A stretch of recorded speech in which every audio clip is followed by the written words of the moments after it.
Well, right now we are going to see how to have different views in the editor window at the same time.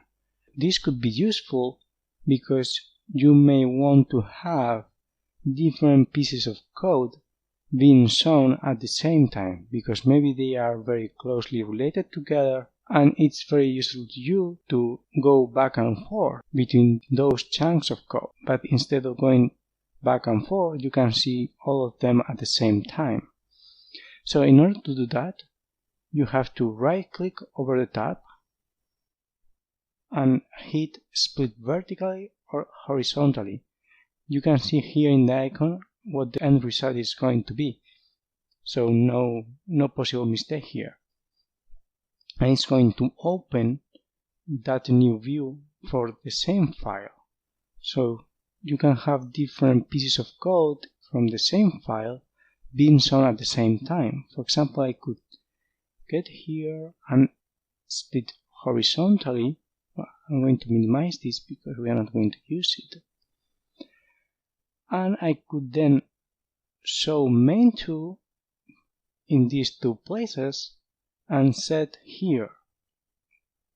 And as you can see, this process is recursive. I mean, I could split the windows as much as I wanted, or as much as my physical monitor allows me to see something. When we start splitting things, we get new options here in the close section. It's close all in group. That means we are going to close only those tabs that are in the group. So here we will close only these three ones, but not the others. If you made a mistake doing this layout, maybe you have here several classes and you don't want to open them again. For example, main also here. Well, it's open automatically because I have enabled the option we saw here in a previous lecture, just to let you know.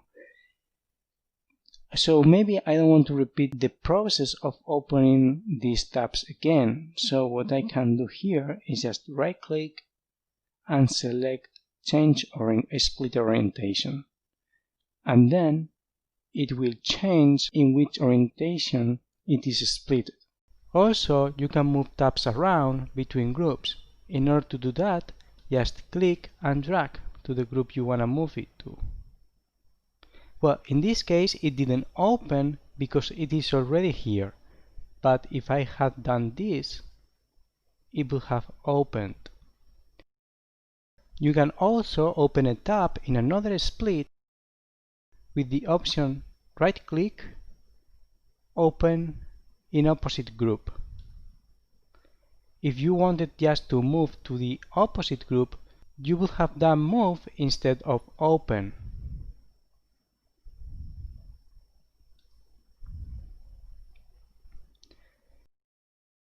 If you want just to remove a split, meaning removing the group but not closing the tabs, you can just hit and split. And if you wanted to remove all the groups, all the splits, you have this option in here. And as you can see, we have removed all the splits, but we have kept the tabs opened.